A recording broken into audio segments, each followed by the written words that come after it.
Yep, let's do Okay. it. All right, brother. Fabio, it is great to see you, my dude. How are you? Welcome to the show. Oh, great, man! It's been a long time. Awesome. Thank you so much. No It's problem, an man. honor for me to be here in your show. Amazing. I really appreciate that. So, with that being said, you and I have had a different life, so to speak, in a broader sense. So, tell me what your life has been like growing up in the Amazon, and tell us a bit about that till kind of how you are now.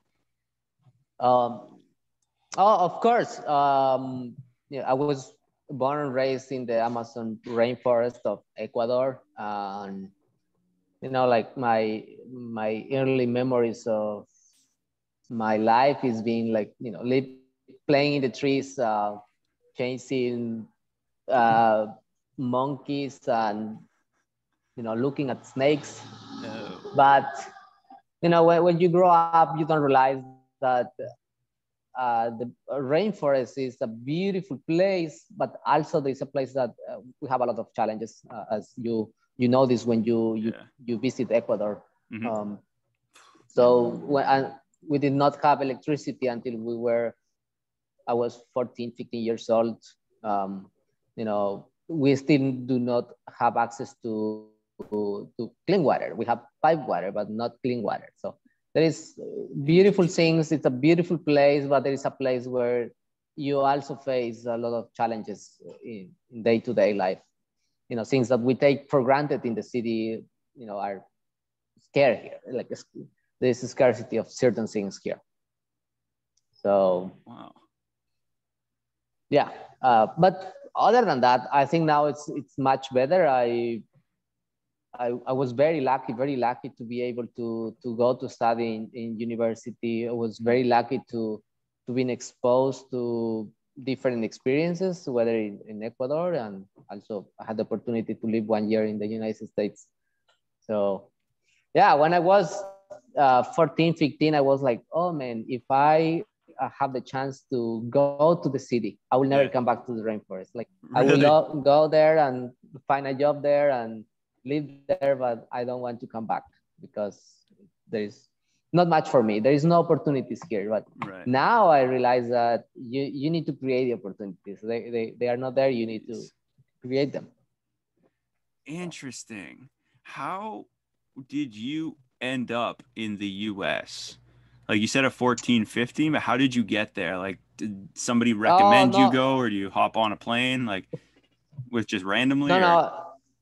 Yeah, like as I said, I've been very lucky. I was the only boy who finished high school and was able to go to university. Like the only out of 100 students, the only one who was able to attend university. So I got a scholarship in Quito and I Oh, studied there for 2 years. yeah.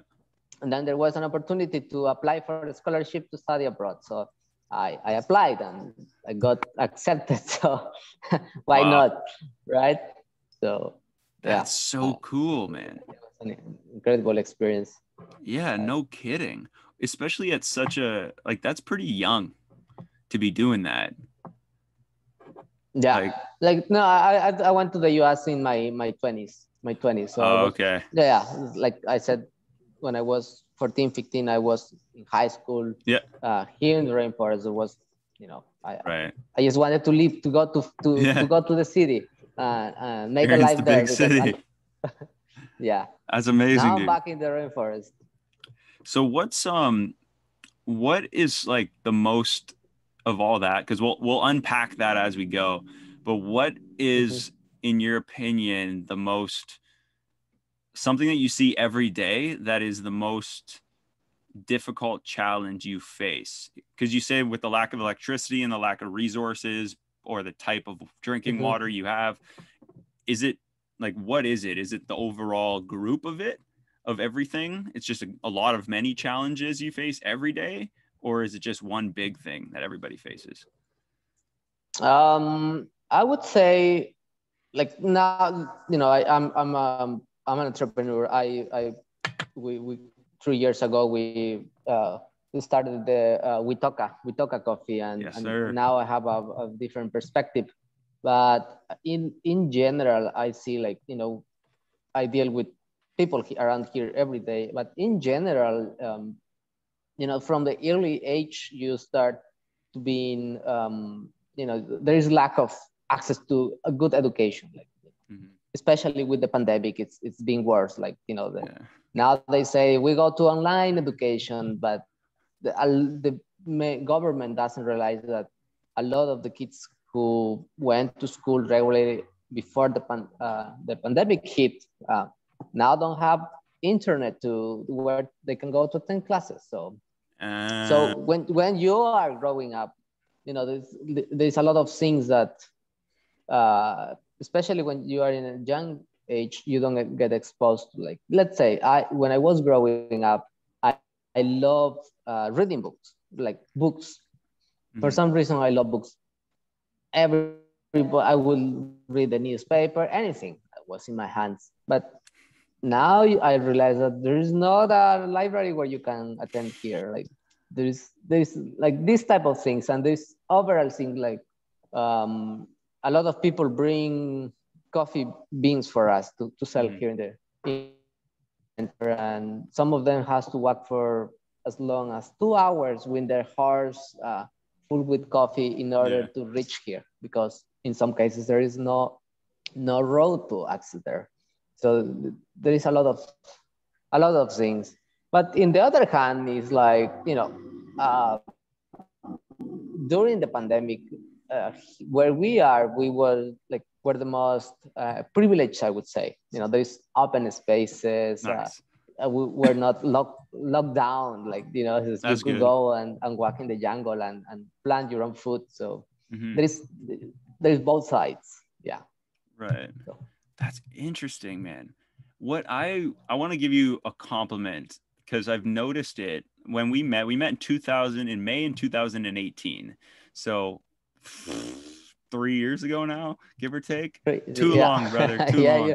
But It's been a while. yeah, it's been a while for sure. And you had really you were really well spoken in English, and that really was surprising. And you're even more well Oh, thank, spoken in English now.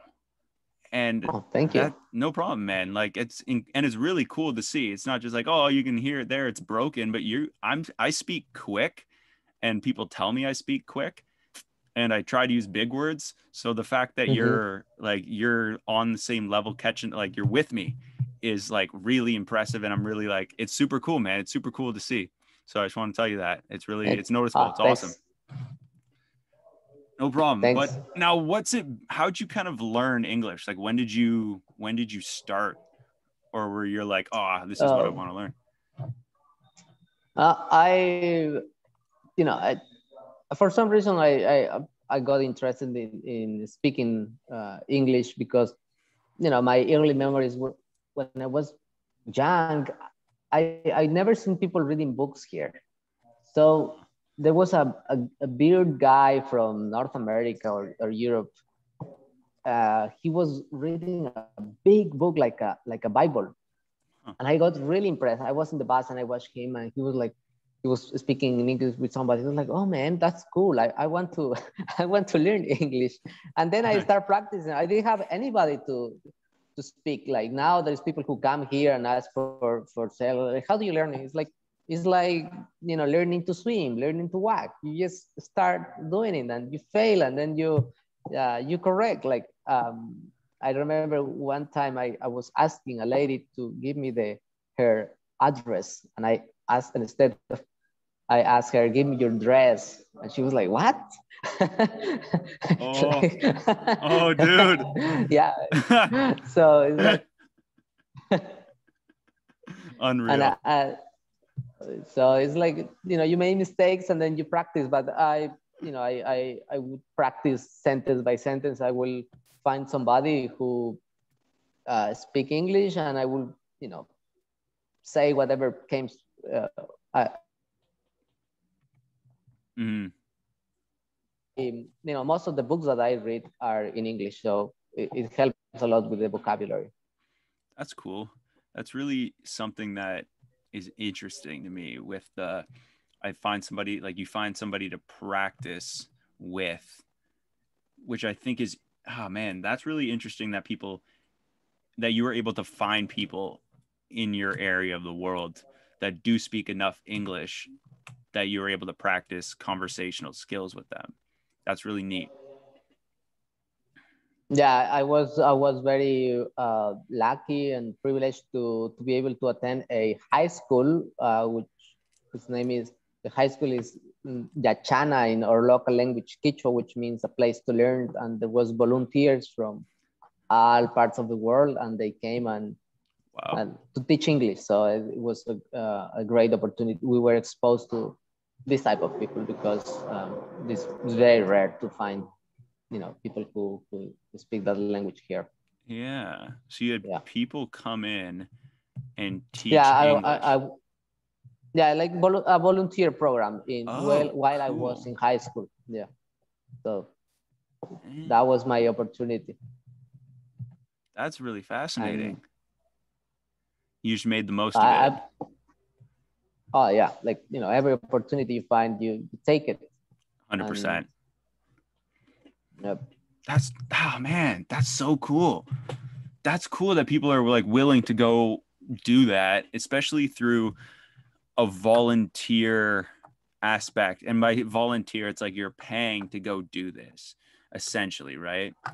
So with that being said, I met you through one of those volunteer programs. Now, how did you get into that line of work with the Me to We and stuff, if you're able to talk about that? Oh yes. You had a very unique role.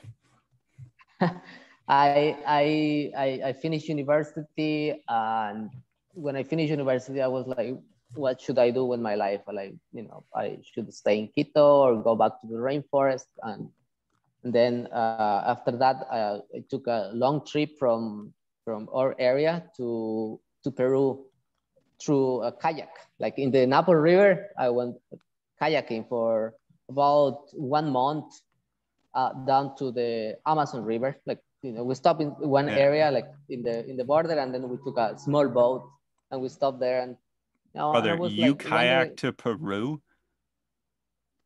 Yeah, we went for 1 month with my wife now, with my partner, and it was quite like that's an adventure that you do once in your life. Yeah, it's a one-time thing. Next time you do it, maybe you will not come back. Oh my gosh, dude, what was that like? And then I have it was interesting. We only ate plantain and fish. That was our main diet, and we slept in the shore in a tent. And sometimes we went and meet people along the river, and they say like, "Hey, come here and stay with us." Oh, nice. It's a different world over there. Okay. Very isolated. Yeah. But going back to the point of Me to We, a friend of mine invite me to apply for, to be facilitator and guide. So I did not have much experience being a facilitator nor a guide. Like, it was first time I had the chance. I applied, and then I got accepted. And then I started learning about guiding and learning deeply about the jungle and about social issues. So and that's how I got involved there. Yeah, it was a neat job. It was a really neat job. Yeah. Do you have from that experience, do you have a favorite part? Because we all have favorite things about jobs we have had in the past. Do you have a favorite experience from that? Because now you run your own show. You're your own boss. You don't work for nobody, right? So from that job, well, I say that I have many bosses who are our customers and our clients. They are my bosses. I understand you. That's probably a good way to look at it. Right on. So yeah. My favorite part is meeting people from Canada, from different parts of the world with different points of view, but with this especially young people who have this deep desire of wanting to change things and wanting to do things to change. And in this, like, in the end, we all are, live in different parts of the world, have different struggles and challenges. You live in Canada, I live in the rainforest. There must be different things that you care about. And but in the end, for me was that people who to change things, to change, like, I like to say that, I wanted to get an education, not because I want to find a place in society to fit, but because I want to change society where I live in the best way I can. Right. So that was my favorite part. That's cool. For we. I like that. Working for we. Us. Dude, that's really cool. I think that was something that experience being like the connection between the two of us, I think that was something that I definitely don't have any. I try to not just live, but especially travel and go on adventures with no regrets afterwards. And I don't have any, like, hindsight's 2020, but I don't have any regrets from that trip. I think I don't think I'd do anything differently either. I think when you go in and you go with an attitude of getting the most out of everything, and like you said, when you're given an opportunity, you make the most of it. So I think that was something that I think was super fascinating about the people on those type of trips. And then the people I can imagine you've met, not just the 10 of us who are on the trip, like hundreds of people all like that, who are like, oh, this is cool, let's make the most of this. Whether they're shy or outgoing, they still do everything they can to participate. So it's really cool to see that. That's awesome. Oh, definitely. Definitely. And, the other part is that, you get people fascinated by the jungle, and I take it for granted here. Like, oh, there is I don't know, a tarantula, and it's huge, they say. And it's like, for me, it's like, oh, a tarantula. they fell in, over when I was sleeping. They fell over me when I was asleep. So, so it's that has been fun to show people around, and like our backyard. Yeah, that's really cool. That's really cool, bro. That's something that's, I like you say, like, the taking things for granted, because like the electricity and like the TV and all these weird material items that we have in Canada, even having that and not having that, say where you grew up when you were younger. But I think what's cool is you said it right when we started. You're like, you have to create your own opportunities, and you create your own. Nobody's just going to hand you anything. And it's interesting, right, to hear you say that from where you are, because, dude, you're an 8-hour plane ride. Like, that's absurd. And then probably a lot more than that of a drive, because I have to go to Quito. I can't just land next to you, Yeah. You land to Quito, and then you take the bus up to the mountains, and then down, and then you'll just absurd. You'll get here. It's cool to see that that's like a common theme across, not like the world, right? Like, we're so far away from each other, and you're saying that you need to create opportunities. And then I have people who live down the road from me saying me doing a show in my studio down the road, being like, saying the exact same thing. It's like, you got to create your opportunities. Nobody's going to give it. And I'm like, we might be onto something here. So it's cool, man. It's cool though. But with the me to we thing, what I tell people, I have one specific story, and I think you'll like it, because it's a moment. Yeah, tell me about it. It's a moment in time about involving you. Okay. It's my favorite, one of my favorite Fabio moments, but it's a very like me and you moment. It's not like you to the group where I'm a part of it. It's you and I, right? So this was a cool moment for me. And what it was is I remember you telling us this is how you kind of got started in I think you had a shop or you were beginning to set up a shop for for your coffee business.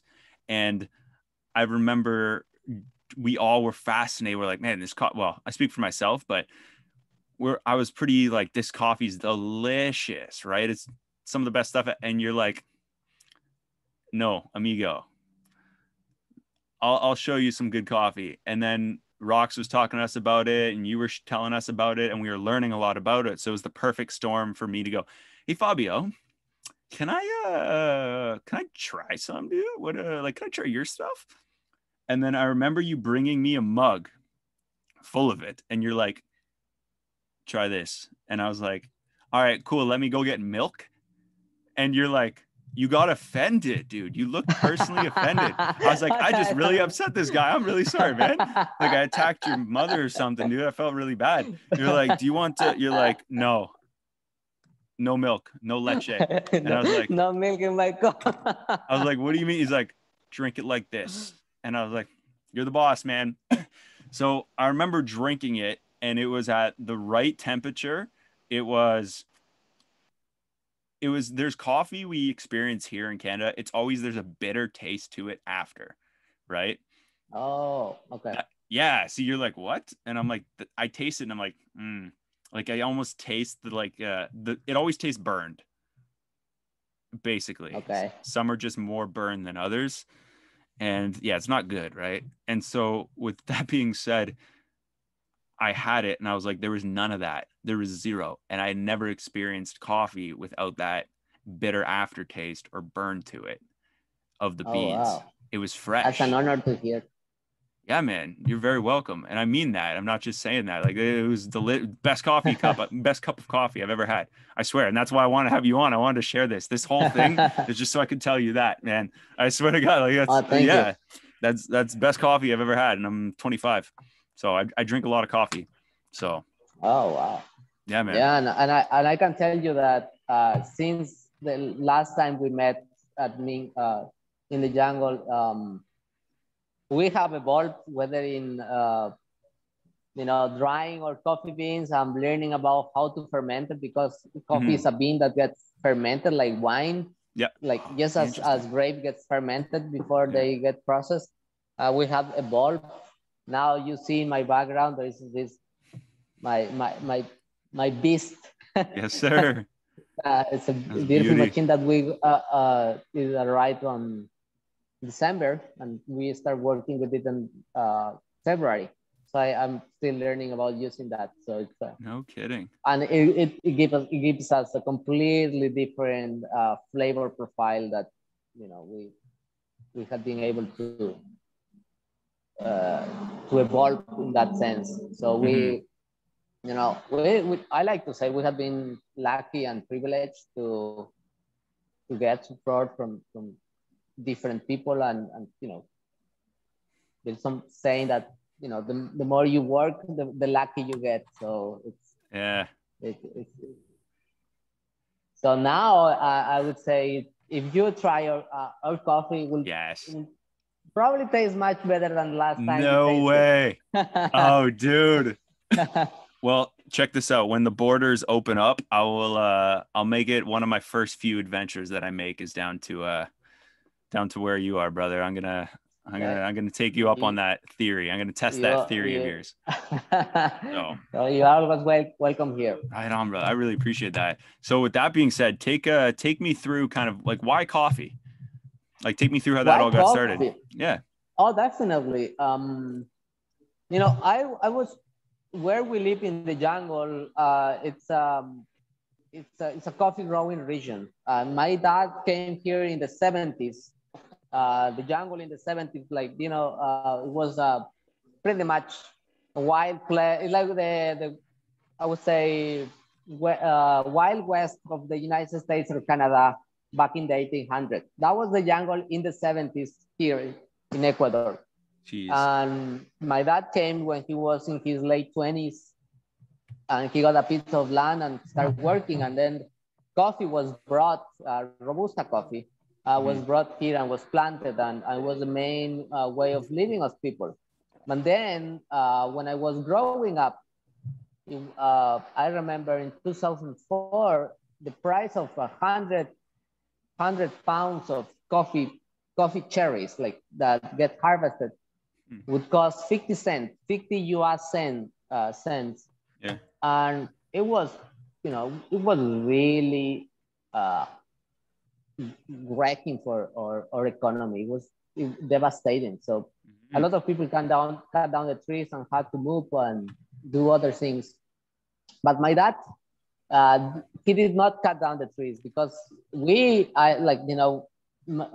our saying is that we start drinking coffee after we leave our breast milk, like from Nice. very young age.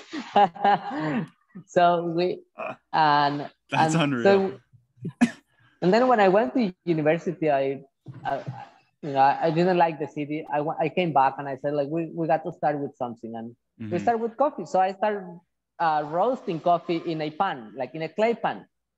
And that was the coffee that you tasted.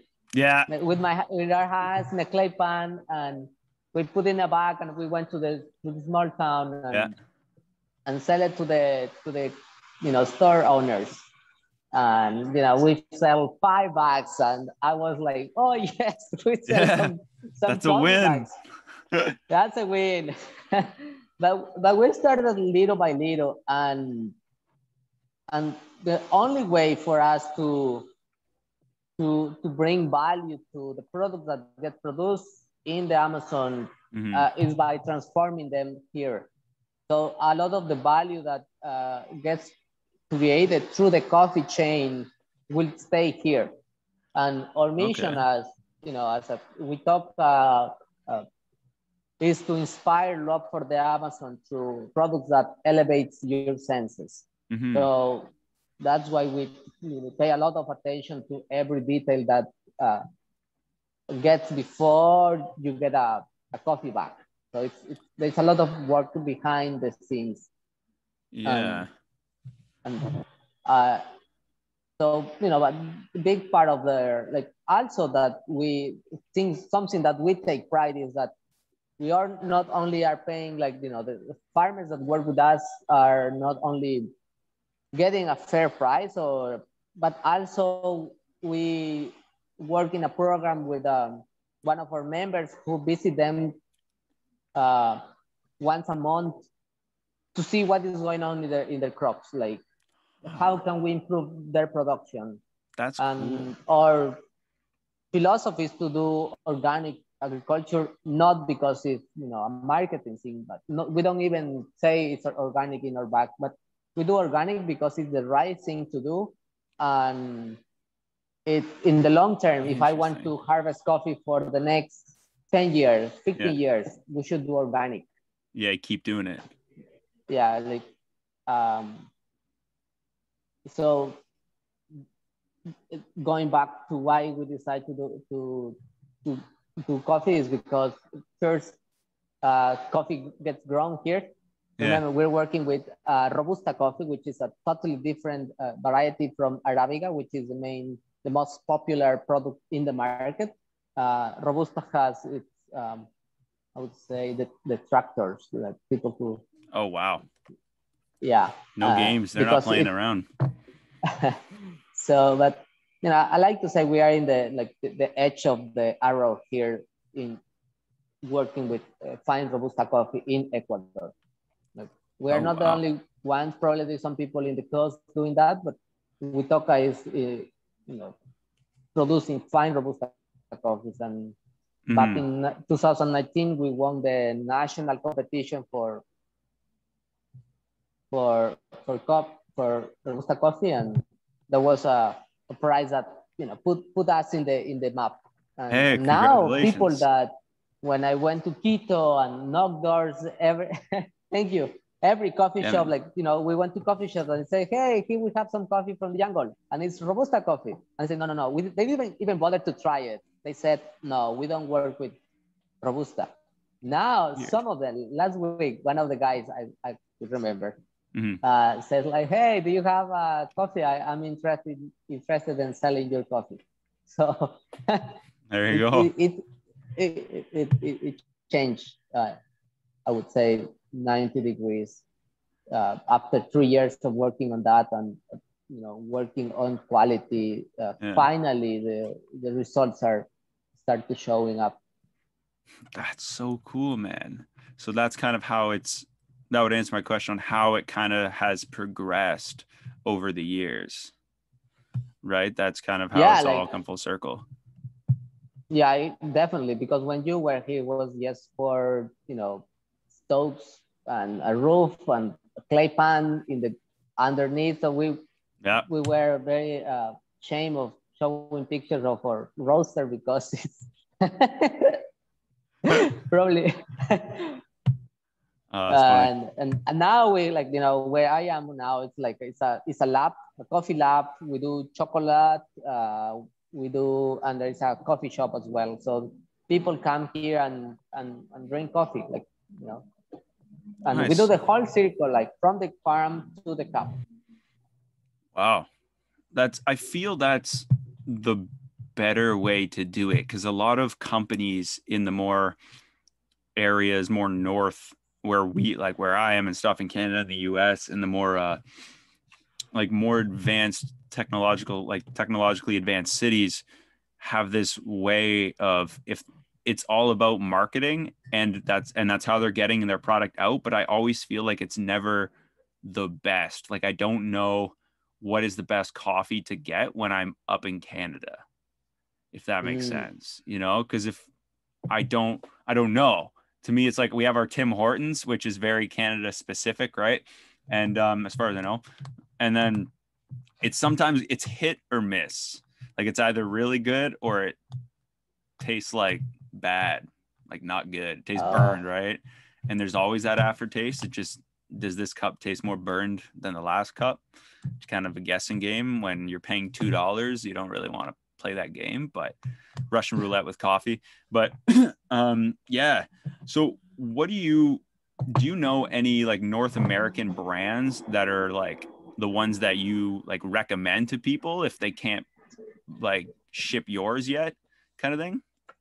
Oh yeah, like I don't, I haven't really done any research on the US market. Like we're working with, I have a friend in the US now who has taken some samples of coffee. Nice. But before we reach the US ground with our coffee, we need to get uh, permissions. Permissions. I would be very optimistic if by the end of this year or early next year, we'll be able to ship coffee from here to the US or Canada, like, or finished product. We are working with with the German market. Yeah, We have that's really cool. some contacts in Germany who already purchased some more roasted coffee and green beans. Not yet in the US, but not just yet. Like when you talk about burnt coffee or coffee that is like, you said, like the aftertaste is because, like, I like to compare coffee. The easiest way to compare is with beef. If you go to a steakhouse and you buy a well done beef, like, that is really well done, that would be a coffee that is well roasted, like, you dark roast. Because in the big industry, like, I don't know, Tim Hortons, but big companies that roast huge amounts of coffee every day, they need to have consistency. And in order to have consistency, you need to, like, to roast it in higher temperatures.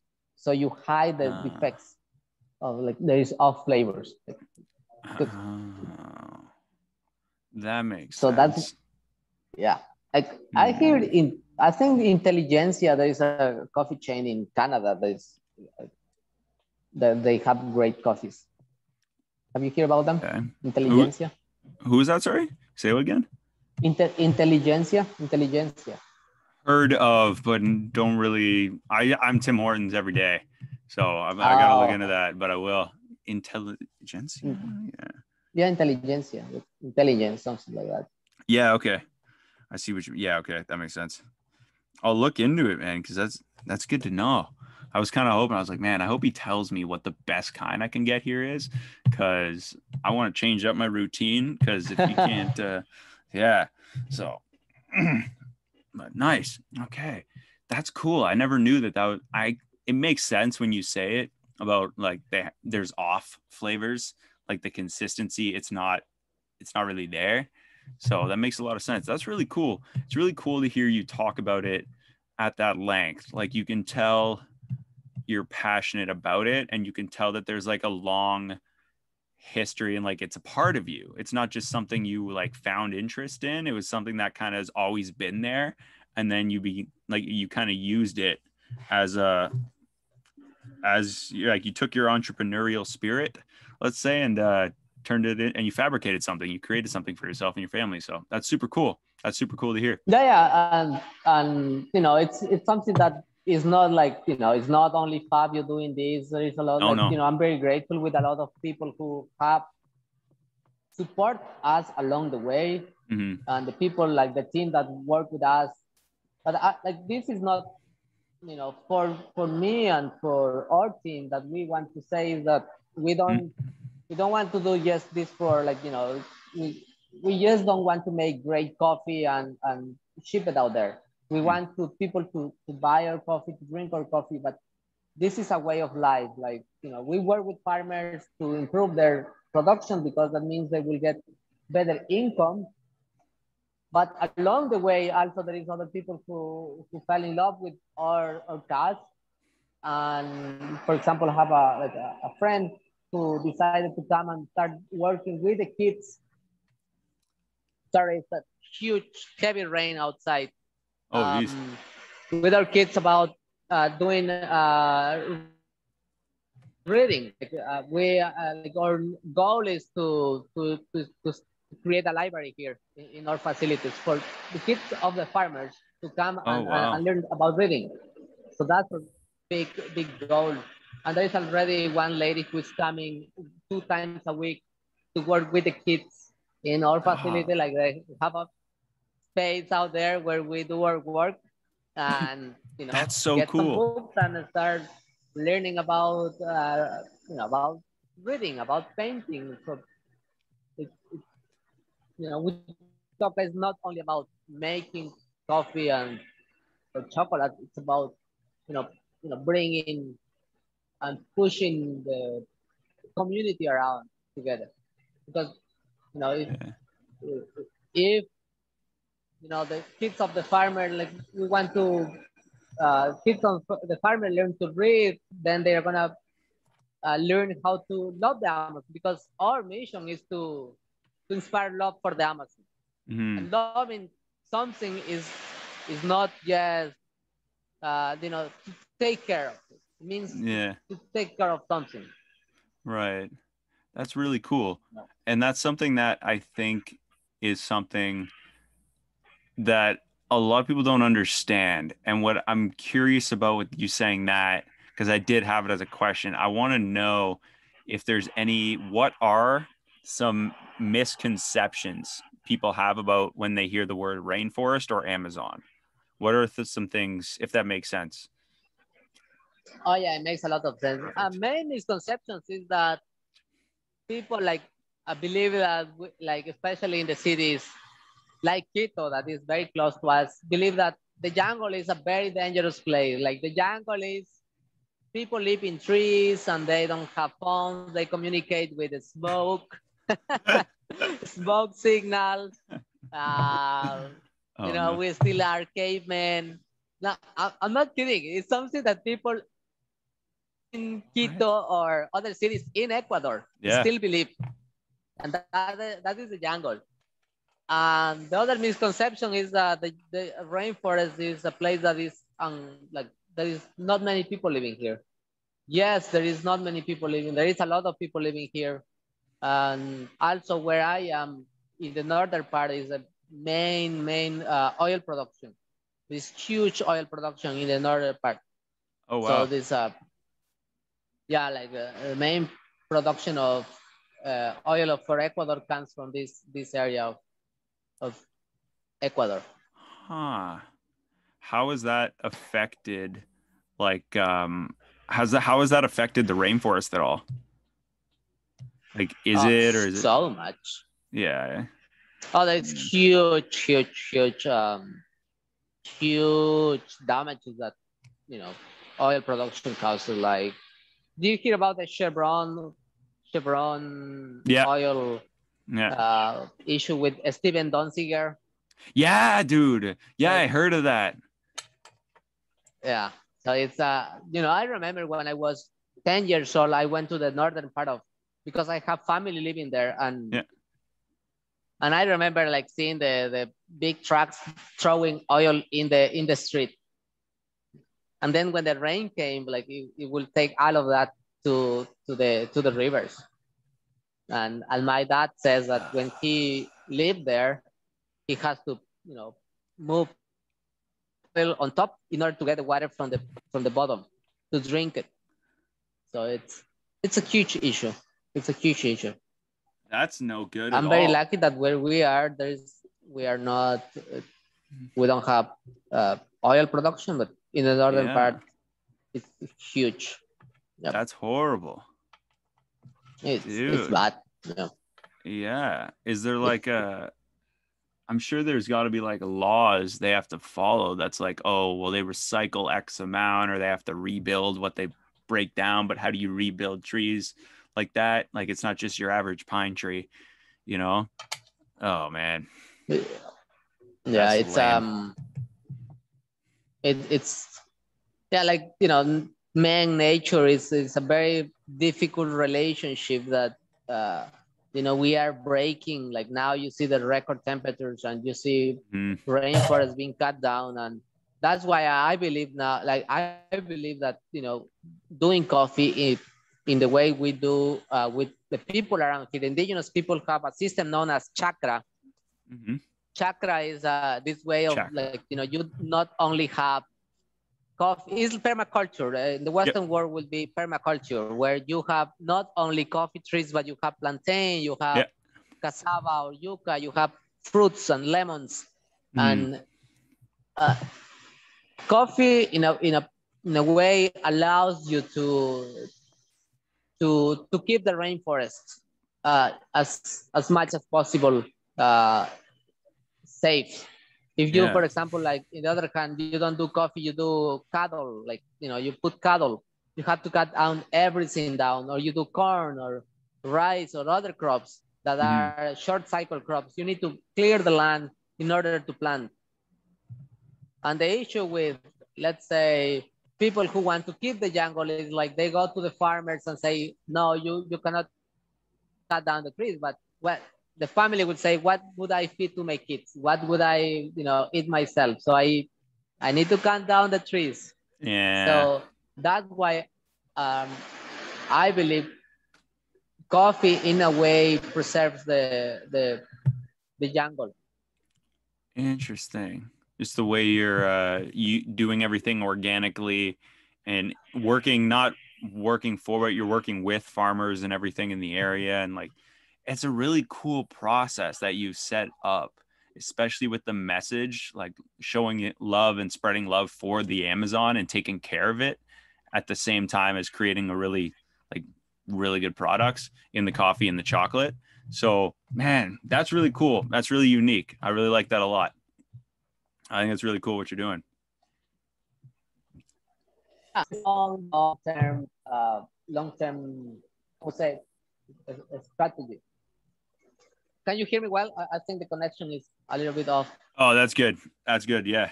I can hear you pretty good now. Yeah. No Yeah, worries. yeah, like as I said, this is a long term strategy that we are working, and we are not working alone. Like No. we have some NGO, well, this one particularly one NGO who is, you know, working with us. There is the local government, the small parish whose president is my friend, and he's also it's a big support in that. So we are able to mobilize and go there and work with farmers, and, you know, like we say, you have all of the materials to do organic fertilizers in your farm, so you don't have to go to the main Yeah. city and buy it. And Huh. it's like pretty much relearning what we used to do let's say 50 years ago, 100 years Oh, ago, before the chemicals came, before Monsanto or Bayer. So yeah. it's it's pretty much relearning what we forgot a while ago. That's pretty unique. That's a really good way of, I think, working with a group of people to create. That's cool that you guys all have that common goal and you all share that mission and the values of that mission. And you're all, how many there are you on the team? We're about 13 people. 13 people who we do, Wow. yeah, different things. Like, Yeah. I'm like, Jeez. and Nice. and it's a constant learning. It's a constant learning. Like, it's, you know, like, for example, I have taken courses on fermentation, courses on roasting, and my wife takes courses on cupping coffee, and there is another guy who takes courses on is learning about agriculture. So it's the thing that allowed us to grow. Is because we take learning very seriously. Like, it's a Mm-hmm. so because Interesting. you need to know what you are going to tell the farmers. Like, you know, you need to do your research and do your experiments, and Yeah. that allows us to grow little by little. Mm-hmm. That's a really smart approach, Fabio, to doing what or working towards achieving what you guys want to achieve. Like that's really interesting. Man, it's man, I'm trying to wrap my head around what that's like. Like each you guys have your own like separate, like, okay, this is your focus, this is your focus, this is your focus, and then we kind of bring it all to the table and we find the best way to execute.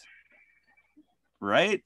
Sort of on Yeah, close. that's pretty much yeah, that is not perfect, you know, like, Yeah. you know, it's Nothing is. there Perfect is isn't a always real word. Perfect doesn't exist. yeah, that's true. That's exist. That we try to do here at Witoka. Like, and you know, as Mm-hmm. being an entrepreneur is not a Monday to Friday job. No.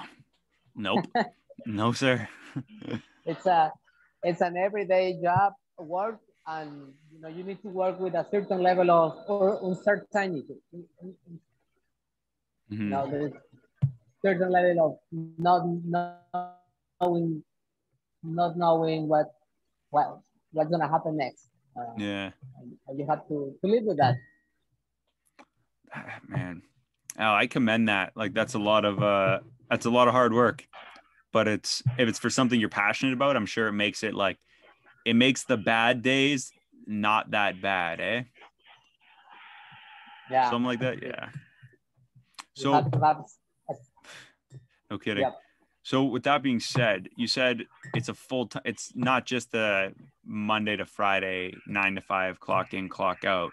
It's full. It's full time, 24/7. So with that being said, um, is it sounds a lot like parenting. So now with that being said as well, how do you kind of blend the two? Because you're a father now. You're married man, you're a family man, you're a father now, you run the business. How in the heck do you juggle that? Like, how do you balance that? Yeah. Oh man, it's now I am, you know, now I am like realizing that it's catching up. Like, it's getting Yeah. sometimes you just you feel it in your shoulders. You know, I'm very happy to be a father, and you know, raising a kid, growing a company. It's similar. You need to Yeah. pay attention. Just difficult. Difficult. Have to pay it's attention. it's yes, it's a challenge, Mm-hmm. but if you know, have enough love, I think it works. Like, I'm very lucky because I am surrounded with people who care Mm-hmm. about us, and we care about them, and you know, my parents support with my baby. My wife also is very supportive, and we share our responsibility, Yeah. both in work with the kid, Mm-hmm. with the baby.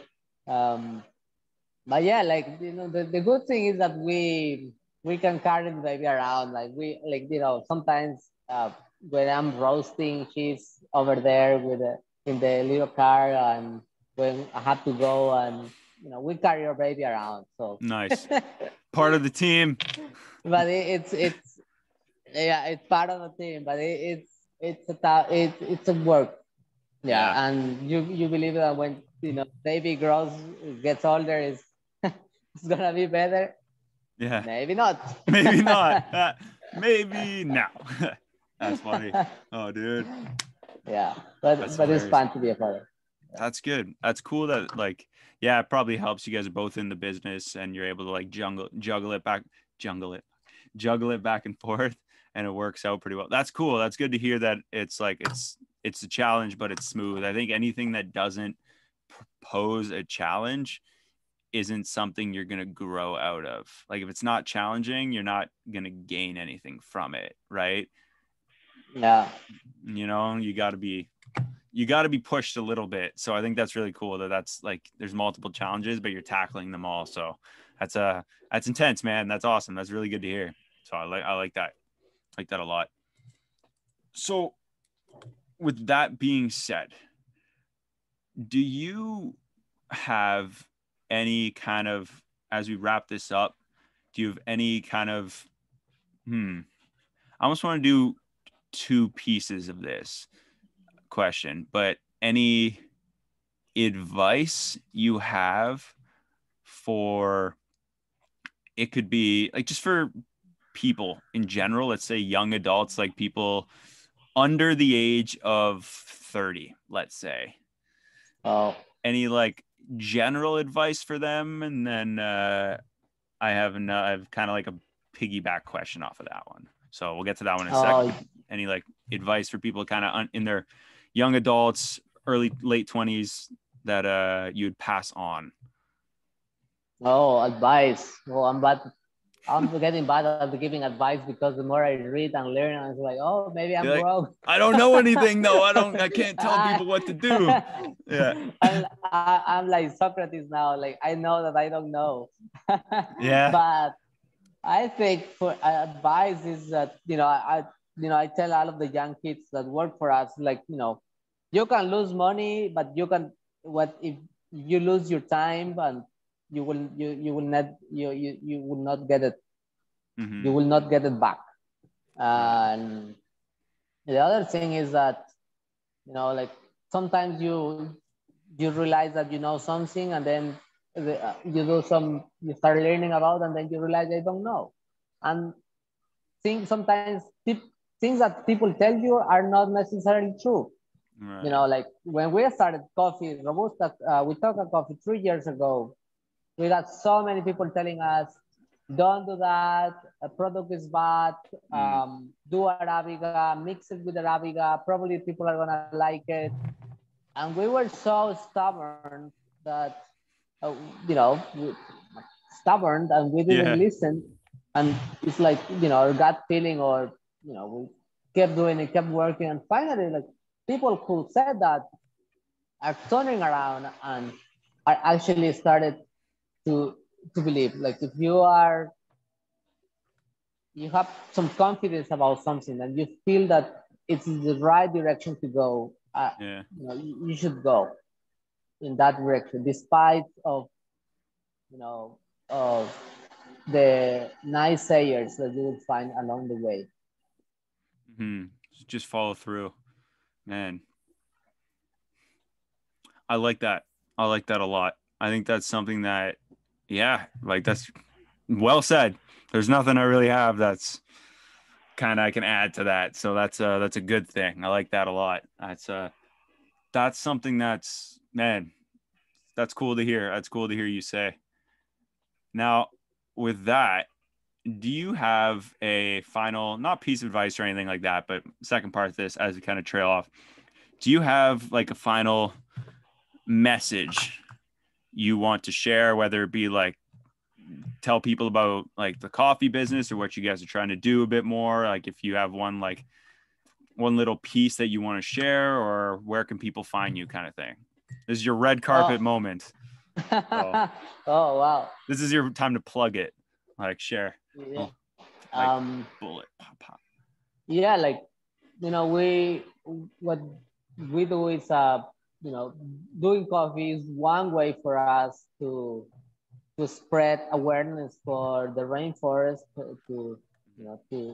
We are not gonna go and live elsewhere in another planet. We're gonna stay in this planet, and I think what we do and a lot of people here in the Yarwal are doing, whether develop products, is because we love the rainforest and we wanna we want to still uh, live in this place for the next uh, 2-3 generations that comes. And what we talk about coffee does is to as you said, to inspire love for the Amazon, and that means trying to bring the best products as possible.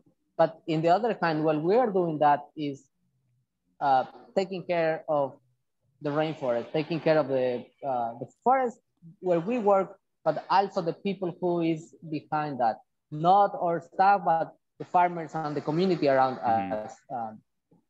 And we try to share that with the people who we work with, but also the people that purchase our products. Nice. So you can find us in witoka.com, a webpage, but also witoka coffee. Nice. That's where we try to share. Right on. I'll be sure to link that stuff in the pages that I share on the podcast and in the video and the audio pages, just so and I'll do everything I can with that as well to like spread the message and make people aware of what you're doing. Because I think a lot of more people should know. More people should be aware that is a thing that you guys are doing, and that there's a very, very cool mission behind what you're doing. It's not just so much as selling a product. You're selling like the mission on why you guys are doing it and how it all comes full circle. And I think that story is really, it's really inspiring, Fabio. So I really appreciate you giving me a chance to ask you a bunch of questions today, hanging out with me for a bit, and just being able to share your story. I'm super grateful that I met you, super grateful for the coffee that you've blessed me with. And I look forward to the next new and improved, as you say, new and improved cup of coffee when I visit the rainforest next. So I really appreciate your time, brother. Oh, please. Thank you so much. And as I said, we do coffee we do not only for the sake of making coffee, but because there is a lot of people who benefit behind the change. Like, as I mentioned to you, the reading program that we are already working, and we started this. It was initially intended to teach English to the kids, but then it evolved to reading. We realized that learning English is not as important as learning to read books and to love to read books, and to get this creative passion for kids to have a space to to do their paintings, to look at their books and learn about them. So nice. And that's what we do as we go. And thank you so much for opening this space to share our ideas and spread the message. Yes, sir. It's an honor for me to be here in this program. I really appreciate that. Life after high school. Yes, sir. Hey, yes, sir. That's amazing.